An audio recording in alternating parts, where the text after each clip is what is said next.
It's not just with TSW, it's also with, eczema. Our skin looks different when it's inflamed, and it looks like almost like bruised skin, but but you don't see that when you go to the dermatologist. And so there's a lot of misdiagnosis as well.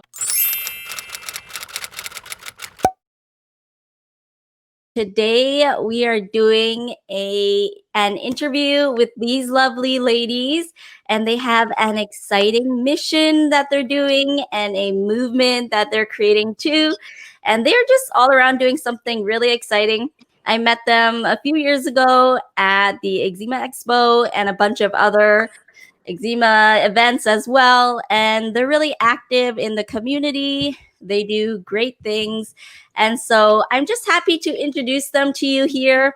And actually, I'll let each of them introduce themselves and share more about themselves. And then we will get on to sharing more about their mission and their initiative as well. So who wants to go first? I'll go first. Thank you, Abby, for having us. This was like so last minute for us, but we're super excited because it came at the perfect timing, honestly, with everything that is happening. So for those who don't know, I am Ann Lora. I've had eczema since I was 2, so about 28 years ago. And it's been one heck of a journey that I feel like we all can relate to. I met these ladies also a few years ago. I remember meeting Briana like TSW days, like hardcore. I'm in it. What the heck is happening to my body days? And now I'm happy to be more on the healing side and really just transforming my body from the inside out. So that's me. Awesome. Thank you for sharing. I guess I'll go next to jump on. I'm Briana Banos. I'm the creator of the documentary Preventable. I also had eczema since I was very little, and I started going through TSW in my mid-20s, and my biggest thing, just like with these women, is advocacy, getting our voices out, and I decided to create a way for all of us to have our stories put together. And that's how I met Ashley in Cali while shooting the documentary. So you'll be able to see her on there. And yeah, this has been a big journey for me. I'm also on the Healing Mend and just wanting to keep spreading awareness and advocacy. Awesome. Thank you. And hi guys, I'm Chi. My name's Chi Villines, and I've had eczema ever since I was a baby as well. I'm newer to the eczema community. I've had TSW last year, and I met Ashley at the panel focused something we did in DC with the FDA. Right. And that was my first time just kind of being in a room full of people who were like me, and it just broadened my mind to understanding that I'm not suffering alone and I don't have to do this alone. And before that, I'm 30, and before that, I've just never even been around someone who spoke the language of eczema. So that was just a huge moment for me in my healing journey. I am 1 year and 5 months into my TSW journey, so I am more so on the healing side as well. I'm just grateful to be a part of the conversation and to do my part. Awesome. Thank you so much, ladies, for being here. I see that we have a couple people on here who are live, so feel free to ask us and join in, ask any questions, and ask as much as you'd like. They're happy to answer. Are there any personal stories you want to share about how you have personally been affected as a person of color, whether it's from how doctors have treated you differently or things they may have said about your rashes or scars? I mean, I would like to share that. So my parents immigrated from Dominican Republic. And so they didn't really know, when I had eczema, they didn't really know what was happening to them. And so coming from Dominican Republic to America, they really trusted anybody who was in a white coat. And so doctors prescribed topical steroids even when I was a baby, which is insane to me now, but that's what it was. And so I don't think they really questioned that because they didn't have that awareness or knowledge then. But even as I got older, like, I didn't know there were other things, other types of medications other than steroids until I was like 23 years old, when I met other people who had eczema. It was like, yeah, I was on I can't even mention what these drug names are because I've never been on them before, but I was only ever given topical steroids. And so at a young age, right before high school, I had completely given up on doctors. I would only go to the doctors if it was like, I am not healing and I need something now. Because I knew that as soon as I would go, they would just hand me this bottle, this cream, and it would be the same thing all over again. So I just feel like there was a complete lack of communication. I didn't find out about National Eczema Association until I was 22 years old. Why did it take that long? You know what I'm saying? Like, why didn't a doctor mention all of these resources that existed for myself as well as my family? All I know is that now I'm super grateful that I do know about NEA, and anybody I do come across, I like purge about National Eczema Association and Eczema Expo so that people know that there are resources that exist for them. I'd have to agree with Ashley. I think the biggest thing is in the African American community, in my opinion, we do lack a lot of resources. I grew up in and out of the hospitals because, again, my mom just didn't know what to do. And it was so bad that she would just take me to the doctor whenever, like, she would just take me to the doctor. I was in the doctor like twice a week. And it was just medication after medication after medication, but no resources, no follow-up, no, oh, we'll try this. Or, you know, have you looked into her diet? Have you looked into any other things, you know, that could have just been a small change to help me in my skin. So I think that we're also in the African American community and people of color are lacking a lot of resources. Yeah, I definitely agree. There's one dermatologist I can think of who always speaks on eczema of color, and he's spoken at the Eczema Expo for the last 2 years, I think. I can't remember his name, but he's the chief of dermatology at Mount Sinai. Dr. Andrew? Oh, I believe that's maybe, yeah. It sounds familiar. I think it's Dr. Andrew. Yeah. So that's great that he's been able to share about that as well. Yeah, I feel like it was a huge milestone for this year's virtual expo because they had, you know, I was able to facilitate a Black Lives like Voices Matters. And that was huge to understand even the generations before us. So in summary, the women who had spoken in that workshop were older women, like Black women who had been living with the skin condition for decades. And everything that they were saying was everything that we're living through now.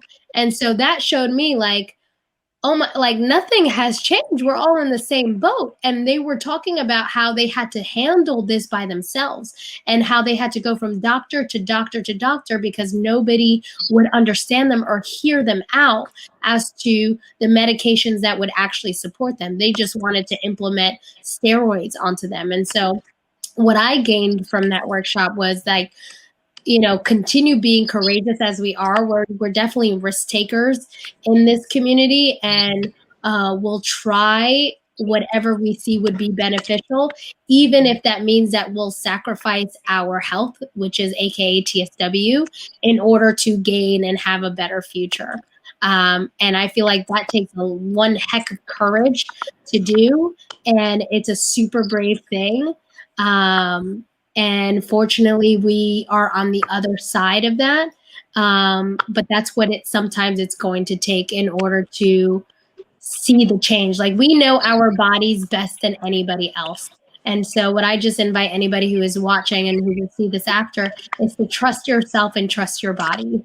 And if there's something that you don't agree with, that the doctor's trying to, you know, shove down your throat, look at other alternatives, talk to other people who have gone through this, and know that there are other options for you. Awesome. I love that. Oh, go ahead. To that?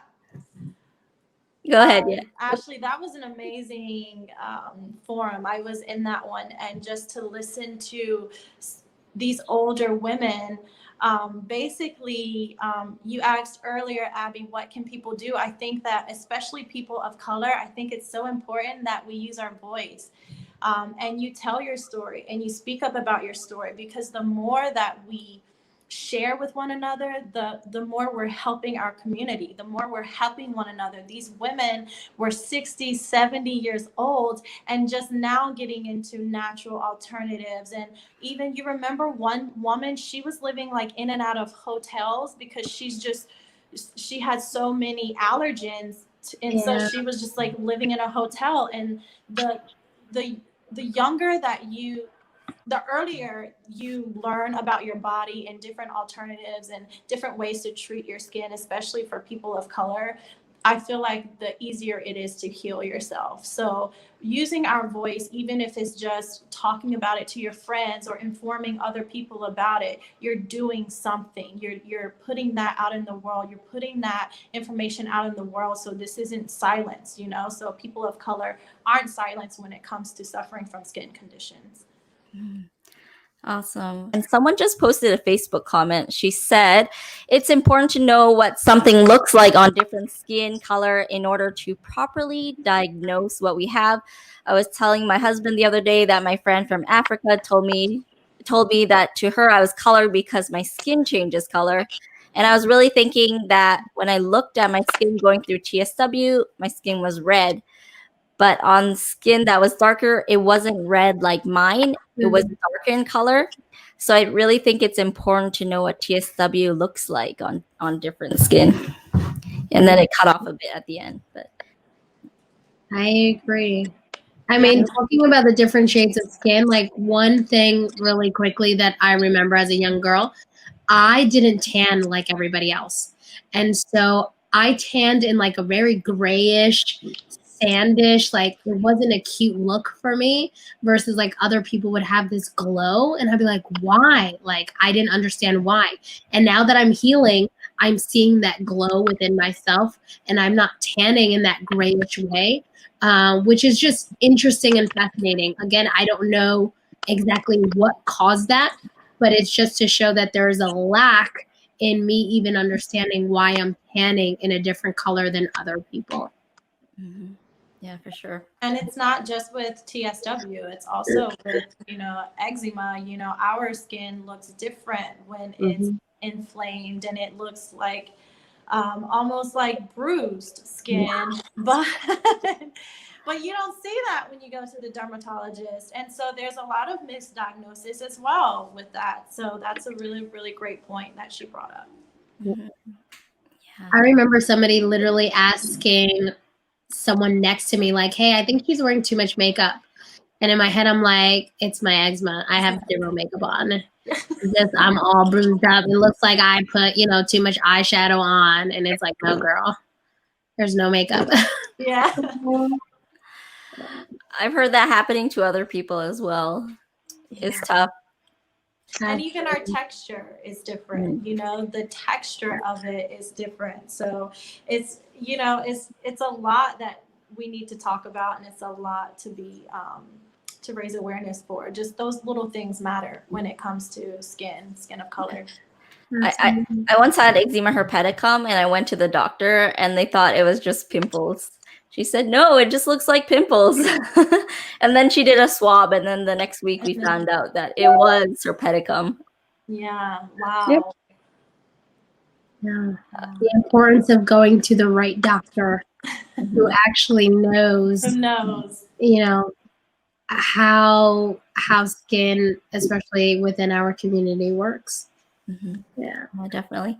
I think for me growing up, eczema was just like tossed because it was so common in my community. It was just like, oh, she just has eczema. Who cares? Like, put some cream on it, but it's so much more than that. You know, it took away a lot of my childhood, even in my adulthood. You know, I've been through TSW. So like Ashley was saying, I think it's important just to share your story so people can understand, although eczema is very common, it is a very severe condition. It's not something that's just like, oh, it's just a skin condition and you put cream on it and it's okay. Like, no, it changes your entire quality of life.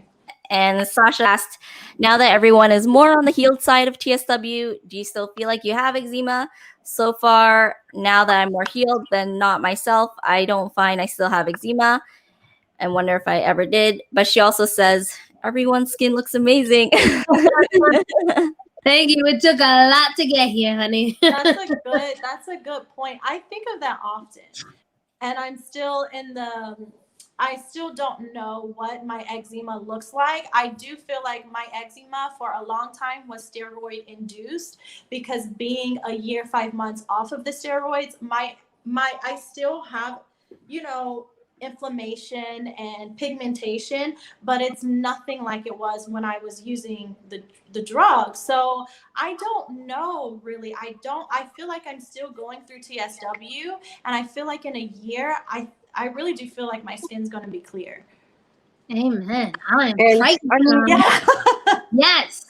I'm more on the longer journey. Like I'm 5.5 years and I still have like crazy hyperpigmentation on my arms. Like you can tell if I go out in the sun and get a tan, there's parts of my arm that will not tan. So I still like feel like I'm sort of on that journey. I know I'll get flares every now and then. So it is hard to distinguish, is this TSW, is this eczema? But I mean, I don't remember my eczema ever being this bad or ever on my hands, and I have crazy spots on my hands. So to me, it's a toss-up, which is why we don't want TSW to ever happen to someone, so they don't have to question this all the time. Right. It's preventable. And I love how you added that in. And which is why we're calling the skincare community to take this initiative and do some research, and especially on how eczema shows up on different colors of skin, so that we are aware of what we're dealing with, whether it's, you know, topical steroids induced or not.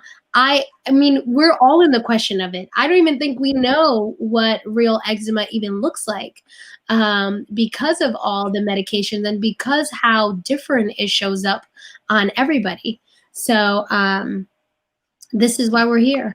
I love it. And I totally agree with that. Thank you, Abby. Thank you for having this platform for us. Thanks for listening to the Eczema Podcast. And stay tuned for our next episode. If you like what you just heard, we hope you'll pass it along to your friends. Visit eczemaconquerors.com for more articles and tips. Thanks for listening.